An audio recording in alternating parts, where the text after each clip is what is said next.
Welcome to the tactical preview of Man City versus Spurs. In this video, I'm going to be doing my best to predict Man City's starting 11, how City might set up, and I'll also cover how Spurs set up in their most recent game against Burnley. What were their strengths, their potential weaknesses, how might they set up against City to try to stop us from beating them? It's a big test early on in the season for Pep Guardiola's men. Let's start with Spurs. Thomas Frank is one of my favourite managers in the Premier League. Part of that is due to the tactical fluidity that he has. In pre-season, Spurs played a back four.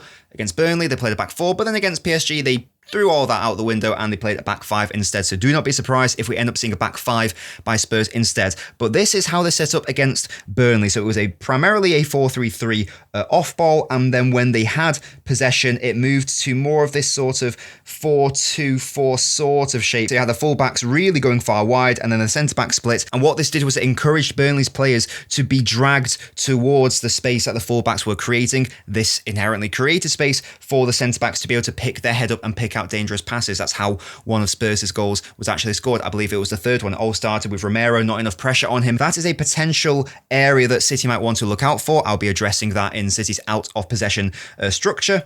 What was also interesting in that match was the use of Spence. So this was like the first half shape, and then in the second half, to get a bit more midfield superiority, I think Spurs inverted Spence more into the centre there. So again, maybe give them a little bit more control and more numbers in the middle. Just on that midfield and the middle, I'd be very surprised if we see this midfield three, Grayberg, Valsar. That seems to be a midfield that you play at home to a side that's probably going to get relegated, i.e. Burnley. There's surely no way we see that midfield three at the Etihad against City. Surely, someone like Bentancur or Palhinha comes in, at least one of those, maybe even both of those for these players. I would expect us to see a far more structured, solid, defensively secure midfield from Thomas Frank. And again, we may even see something entirely different and a back five. Spurs have a lot of really good offensive threats. Of course, Kudus is a big one for me that I'm particularly concerned about. So that's very briefly how Spurs played against Burnley, what we might expect to see from them.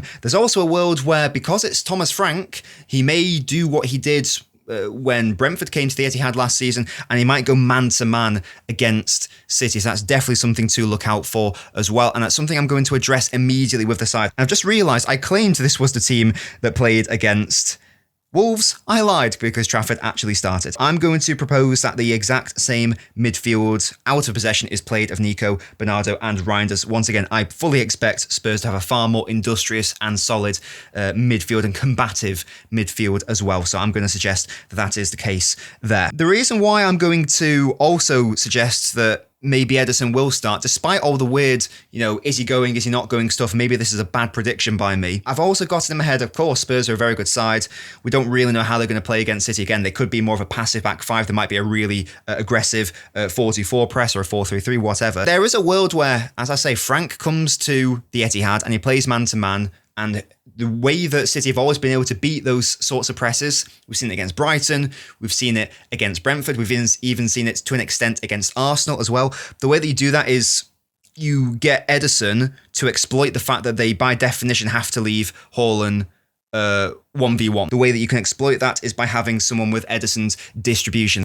I made another lie because Nunes didn't start, did he? What is wrong with me? Lewis started against... What have I done here? Marmoush didn't start either. I think what I've done here is I've accidentally done a sneak preview of what I actually want my team to be. Ignore everything you saw beforehand, yeah? I am a professional content creator. Do not worry about it. I'm going to keep the centre-backs the same. I've seen lots of people suggest, could Kusanov play? I'm not necessarily against that, but again, early stage in the season, why not keep this partnership alive between Stones and Diaz? The first outfield change I'm going to make, though, is going to be Lewis, and you'll notice that I'm going to keep pushing the double overlapping fullbacks until I get my way, okay?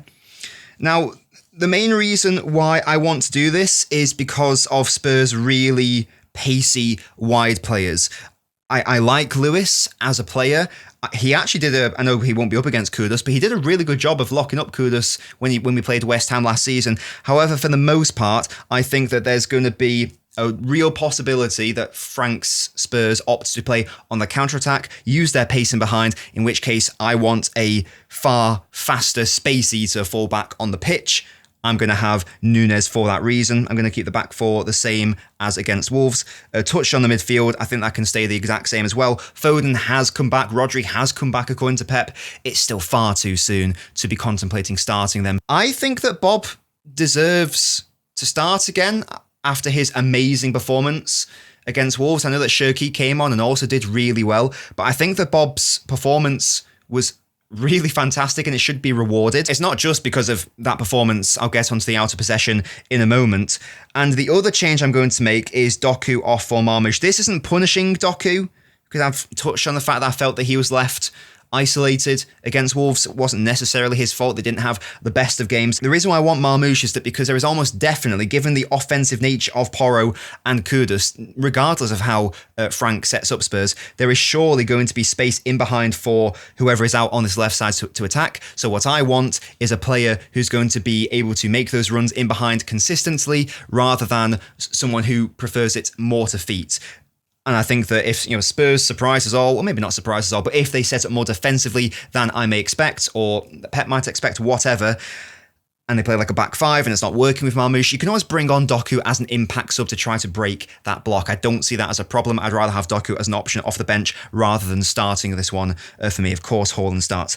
The other reason why I want these two is because of what I mentioned earlier with how Spurs used their fullbacks against Burnley. The reason why Burnley weren't able to deal with Spurs' wide centre-backs and then going to the ball was that they weren't really on it enough in respect of their pressing. They, of course, sat a little bit deeper because they are Burnley at the end of the day. That's not a diss. It's Scott Parker's Burnley away against Spurs. Of course, you would expect them to back off a little bit. But in the moments where Romero, in particular, was put under pressure by Burnley, there were a couple of slight errors there on ball. So what I want for this match, our pressing players, I want them to be our best out of possession workers. Because if Spurs do set up in a similar manner, it's going to be so important to really apply the pressure to their back line to make sure that they really speed up their decisions, hopefully make errors. That's another reason why I want Núñez for that out of possession situation. Aït-Nouri, we know, is a fantastic jumper when it comes to, Marmoush pushes up, Bernardo pushes up. You need your fullback to also push up, otherwise the press isn't going to work if you're going to be that aggressive.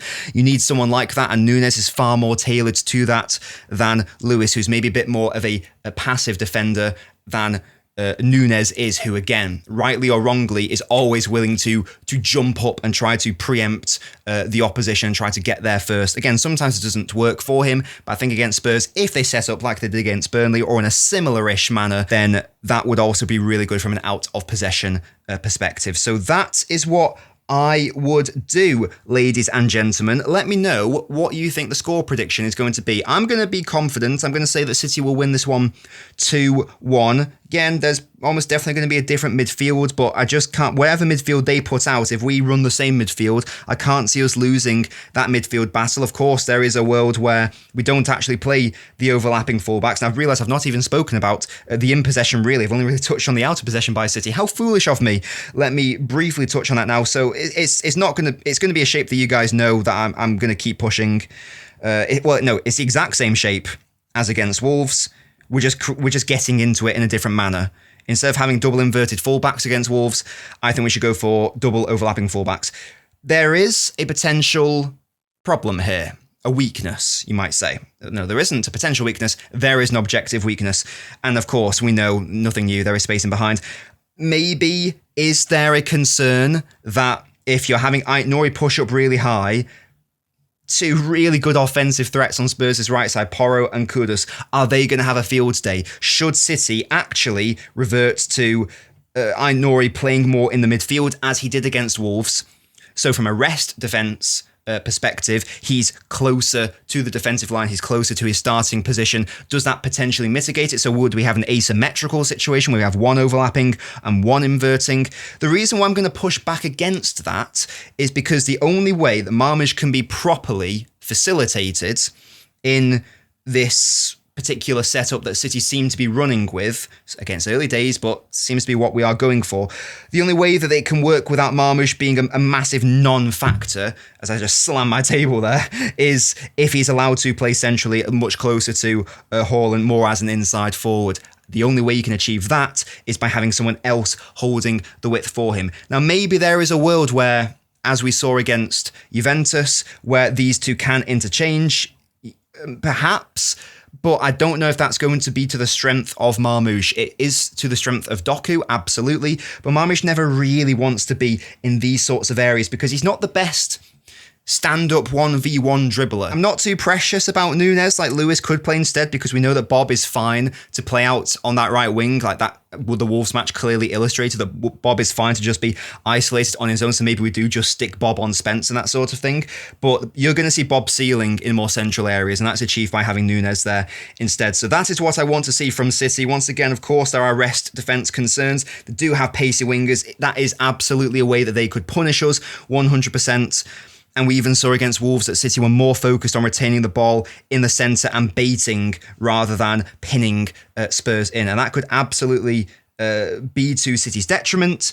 But I do think that there's no reason why we can't still play like that, bait them into the midfield, and then release a runner like Marmoush. Release a runner like Haaland, or even a runner like Núñez, that sort of thing. So that's what I would really like to see from City. The same in-possession structure, the same out-of-possession structure as against Wolves. The only difference being how we get into that structure and a couple of tweaks to the personnel. Ederson to try to hopefully bypass that man-to-man pressing, or if Spurs just presses really high in general. Stones and Diaz, because we know that's a partnership that works. The midfield, because it's the same midfield that did really well as against Wolves. Just a slightly more reserved position for Reinders. But once again, I don't see that as a weakness. Reinders can still progress if needed, but that arguably makes City a little bit stronger in the midfield to have the three midfield actually hold back rather than what it was against Wolves where Reinders was here and you had Lewis here. So there you go. I would drop Reinders slightly deeper. Let me know though, guys, is that a horrendous lineup?